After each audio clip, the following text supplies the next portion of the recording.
Selamat datang di Grobogan, kabupaten yang menggoda jiwa penjelajahan di Jawa Tengah. Terletak di tengah-tengah pesona alam Pulau Jawa, Grobogan memukau pengunjung dengan keindahan alam yang memanjakan mata dan budaya yang kaya.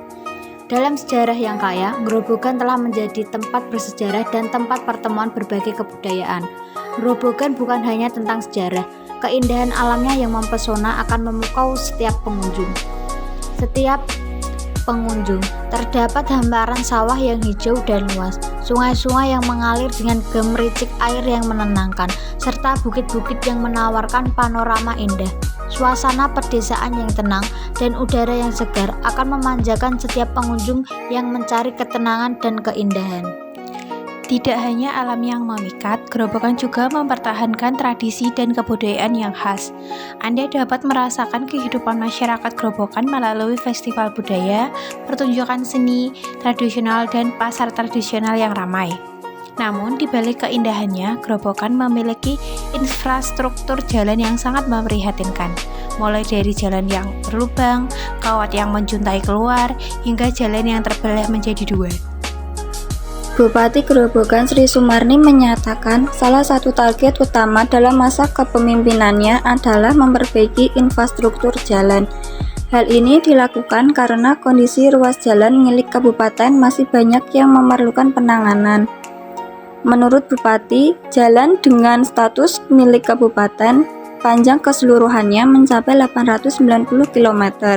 Dari angka ini, jalan yang kondisinya baik baru 70% atau sekitar 600 km. Pada tahun 2017, sudah dialokasikan anggaran hampir 400 miliar rupiah untuk perbaikan jalan. Kemudian, tahun 2018 alokasinya sebesar 251 miliar rupiah.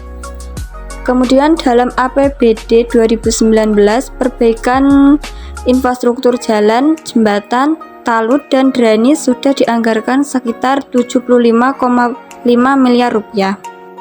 Sejumlah pejabat ikut mendampingi Bupati dalam kesempatan itu, antara lain Kepala DPUPR EN Endarto, Kepala Dinas Pendidikan Amin Hidayat, Asisten 3 Patmo, Kabag Umum Supriyanto, dan Kabag Humas Teguh Harjokusumo, serta Muspika Pulau Kulon.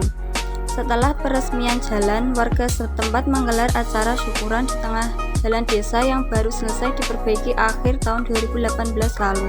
Acara ini dilakukan sebagai ungkapan rasa syukur atas perbaikan ruas jalan kabupaten yang ada di Dusun Paker sepanjang 2 km dengan dana 6,5 miliar. Prioritas utama Pemkab Grobogan untuk memperbaiki infrastruktur jalan tampaknya harus segera dikerjakan, sebab hingga saat ini masih banyak ruas jalan yang kondisinya menggenaskan dan perlu penanganan secepatnya. Salah satunya ruas jalan Danyang Kradinan yang masuk wilayah Desa Tuko, Kecamatan Pulau Kulon. Dari pantauan di lapangan, kondisi ruas jalan yang sebelumnya sempat dilapisi aspal memang mengalami rusak.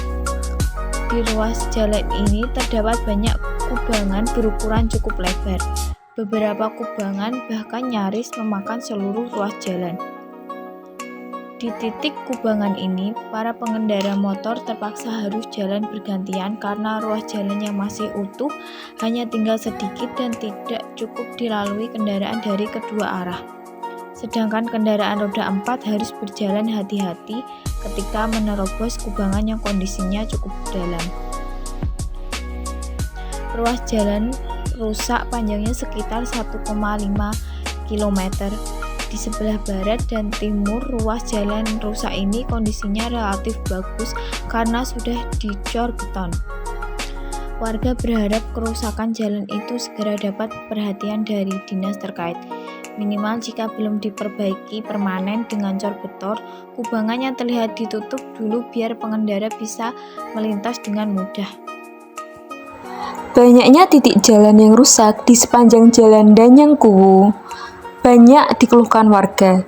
Selain kerap menimbulkan kecelakaan, rusaknya jalan juga membuat beberapa spare part kendaraan yang melintas cepat rusak.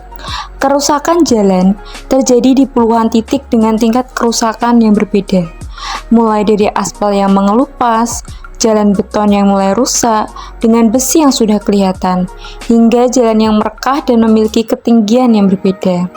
Seperti yang terjadi di Desa Jetaksari, Kecamatan Pulau Kulon, kerusakan jalan sudah berlangsung cukup lama. Selain berlubang cukup dalam, beberapa besi juga nampak karena material penutupnya telah mengelupas.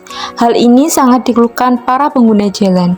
Kerusakan juga terjadi di Desa Nambuhan, Kecamatan Purwodadi. Selain aspal yang mulai mengelupas, penerangan yang sangat minim di malam hari membuat para pengguna jalan harus hati-hati jika melintas. Beda ketinggian antara lajur kanan dan kiri juga sangat membahayakan pengguna jalan, seperti di Desa Kandangan, Kecamatan Purwodadi. Beberapa kali pengendara sepeda motor terjatuh karena hal tersebut. Hal tersebut sangat memprihatinkan karena pemerintah kurang memperhatikan pentingnya infrastruktur jalan untuk mobilitas sehari-hari, baik dari segi perdagangan maupun usaha apapun, serta perjalanan jauh antar kabupaten ataupun provinsi yang dapat menghambat serta memakan waktu yang cukup lama. Jalan raya penghubung 3 kabupaten yang berada di Kabupaten Grobogan, Jawa Tengah yang baru rampung dibetonisasi dengan anggaran 15,9 miliar ambles sedalam 5 meter sepanjang 15 meter. Jalan provinsi tersebut nyaris putus, hanya menyisakan lebar setengah meter untuk akses pengendara. Warga sekitar terpaksa bergotong royong mengguruk dengan material bebatuan untuk memudahkan pengguna jalan melintas. Kerusakan tersebut bisa terjadi mungkin disebabkan oleh berbagai faktor seperti cuaca yang ekstrim, kelebihan beban atau kelebihan muatan, kurangnya pemeliharaan yang rutin, atau kualitas konstruksi yang buruk, atau mungkin disebabkan oleh adanya sewaktu pembangunan itu bahan materialnya ada yang kurang, sehingga mengakibatkan jalan rusaknya itu lebih cepat juga. Pembangunan infrastruktur jalan di wilayah Kabupaten Grobogan itu tercatat menghubungkan menuju 2 wilayah tetangga, yakni Kabupaten Sragen dan Kabupaten Ngawi. Betonisasi hanya bertahan sebulan dan ambles hingga saat itu tidak bisa dilintasi pengendara. PT Geonika Bahana Makmur Utama selaku penggarap proyek kemudian berupaya memperbaiki kerusakan jalan dengan teknik pengaspalan dan tuntas pada 10 Desember 2022. Namun, dua pekan setelahnya pada 26 Desember, jalan yang diaspal justru kembali rusak atau ambles. Mungkin ini tuh pengaruh dari tanahnya juga.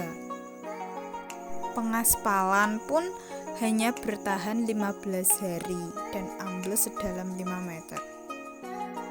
Karena tak kunjung ada perbaikan, warga sekitar yang kesal kemudian patungan mengguruk jalan itu untuk keselamatan dan kenyamanan pengguna jalan. Jalan tersebut adalah akses perekonomian masyarakat menuju Sragen dan Ngawi. Masyarakat terpaksa iuran membeli batu 20 ritase, yang satu ritasenya itu harganya 450.000. Masyarakat sudah melapor ke BPBD, PUPR, dan Bina Marga Jawa Tengah namun tak kunjung diperbaiki. Maka dari itu masyarakat melakukan iuran. Dan kini masyarakat berharap pemerintah segera merealisasikan perbaikan jalan provinsi tersebut. Menyusul tersebut adalah satu-satunya fasilitas transportasi darat menuju kabupaten lain atau sebaliknya. Ada beberapa jenis jalan. Yang pertama, Jalan kelas 1. Jalan kelas 1 adalah jalan arteri yang dapat dilalui kendaraan bermotor termasuk muatan dengan ukuran lebar tidak melebihi 2500 mm, ukuran panjang tidak melebihi 18.000 mm, dan muatan sumbu terberat yang diizinkan lebih besar dari 10 ton. Yang kedua adalah jalan kelas 2. Jalan kelas 2 adalah jalan arteri yang dapat dilalui kendaraan bermotor termasuk muatan dengan ukuran lebar tidak melebihi 2500 mm, ukuran panjang tidak melebihi 18.000 mm, dan muatan sumbu terberat yang diizinkan 10 ton. Yang ketiga, jalan kelas 3A. Jalan kelas 3A adalah jalan arteri atau kolektor yang dapat dilalui kendaraan bermotor termasuk muatan dengan ukuran lebar tidak melebihi 2500 mm, ukuran panjang tidak melebihi 18.000 mm, dan muatan sumbu terberat yang diizinkan 8 ton. Yang keempat, jalan kelas 3B. Jalan kelas 3B adalah jalan kolektor yang dapat dilalui kendaraan bermotor termasuk muatan dengan ukuran lebar tidak melebihi 2500 mm, ukuran panjang tidak melebihi 12.000 mm, dan muatan sumbu terberat yang diizinkan 8 ton. Yang kelima, jalan kelas 3C. Jalan kelas 3C adalah jalan lokasi yang dapat dilalui kendaraan bermotor termasuk muatan dengan ukuran lebar tidak melebihi 2100 mm, ukuran panjang tidak melebihi 9000 mm, dan sumbu muatan terberat yang diizinkan 8 ton.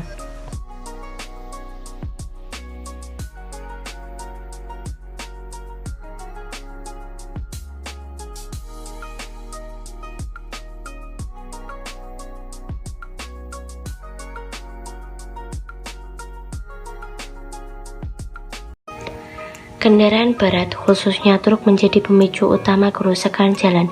Di Kabupaten Grobogan sendiri, dari yang kita amati, selain dikarenakan oleh kondisi tanah dasar yang labil, kerusakan jalan didominasi oleh truk dengan muatan berlebih seperti pasir, batu gamping, maupun barang hasil produksi pabrik.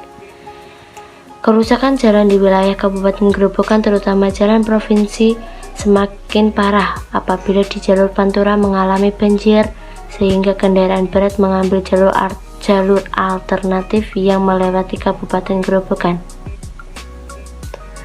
Pemberian beban di lapangan kepada struktur jalan seringkali tidak sesuai dengan beban yang direncanakan. Banyak kendaraan terutama truk mengangkut beban yang melebihi beban maksimalnya. Perilaku pengguna jalan ini memperpendek usia layan jalan dan bahkan mampu membuat deformasi permanen pada struktur jalan. Oleh karena itu, pengaturan beban yang dapat diangkut oleh kendaraan harus dilakukan dengan baik dan benar dengan menggunakan jembatan timbang sehingga tidak ada kendaraan dengan beban yang berlebih yang akan memperpendek usia layan jalan. Jika beban yang akan diangkut sangat berat, dibutuhkan kendaraan dengan sumbu roda yang lebih banyak sehingga penyebaran beban per sumbu roda akan lebih merata dan mengecil mendekati beban sumbu standar. Dari penjelasan sebelumnya dapat disimpulkan bahwa diferensiasi ekonomi politik antar golongan berpengaruh terhadap kerusakan jalan sebagai infrastruktur mobilitas lintas Kabupaten Grobogan Blora. Kesenjangan ekonomi politik yang ada antara golongan dengan kekuatan politik dan ekonomi yang lebih tinggi dapat menyebabkan pengalihan sumber daya yang tidak seimbang dalam perawatan dan perbaikan jalan. Golongan yang memiliki akses dan pengaruh politik yang lebih besar mungkin mendapatkan prioritas dalam alokasi anggaran dan perhatian terhadap infrastruktur jalan yang memadai.